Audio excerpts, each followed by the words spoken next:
There's this other story, I know it's hypothetical right now, but if you were allowed for some reason to run for a third term, is there a thought that the Democrats could try to run Barack Obama against you? I'd love that. For his third term? Boy, I'd love that. That would be a good one. I'd like that. No, people are asking me to run, and there's a whole story about running for a third term. I don't know. I never looked into it.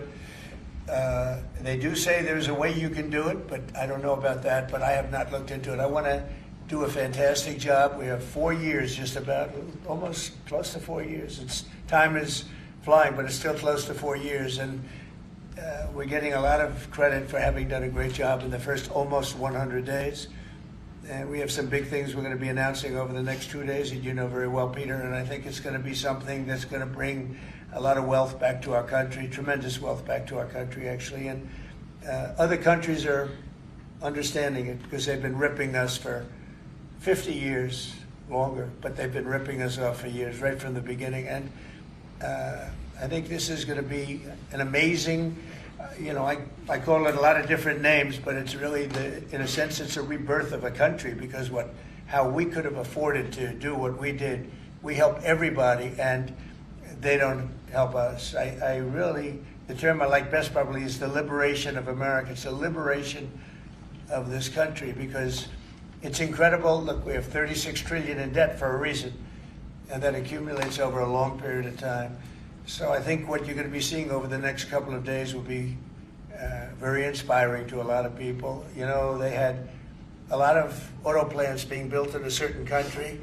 I don't want to mention the country because we get along great with the country, but those plants aren't being built there anymore. They gave them up today and yesterday, day before, and they're building them all now in the United States. And we have many examples, not only auto plants, chip companies from Taiwan are coming in. The biggest, Mr. Wei, he's big. I said, you are a smart guy, aren't you? I've been reading about him over the years, but he controls a large portion of the chip business, as you know.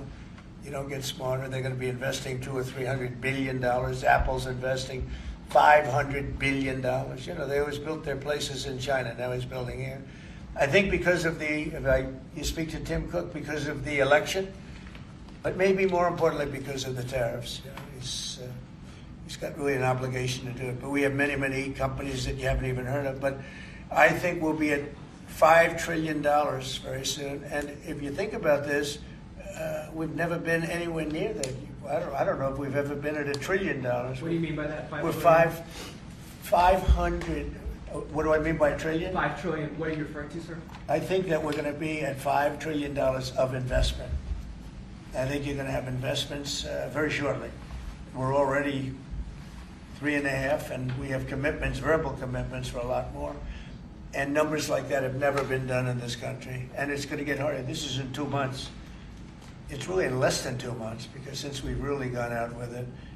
And we have other interesting things happening. But to me, the whole tariff situation, and essentially they've done that to us for many years.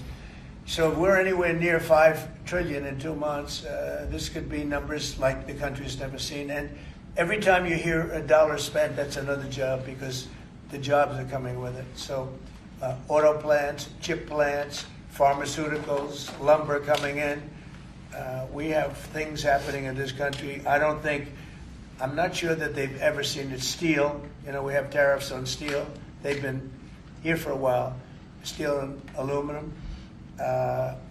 Nobody's ever seen anything like we're witnessing now. Nobody's ever seen anything. Most of you agree with that. I mean, it's nothing much you can't agree with.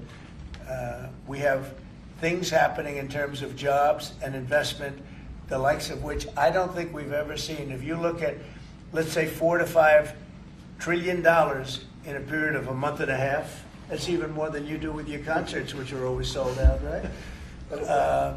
Nobody's ever seen numbers. And think of it, where Apple's at $500 billion, as I said, but they always used to spend that money in China. Now they're spending it here.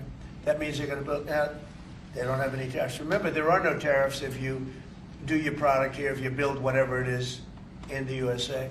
One of the things we're also trying to get is if you buy a car that was built in the USA, you get a deduction on interest. So if you go out and borrow money to buy a car, if it's built in the USA, never been done before, It's a big deduction for people that really aren't used to deductions, frankly, because people that buy cars like that are not big into the world of deductions, and now they're going to learn about deductions. So I think it's going to be great.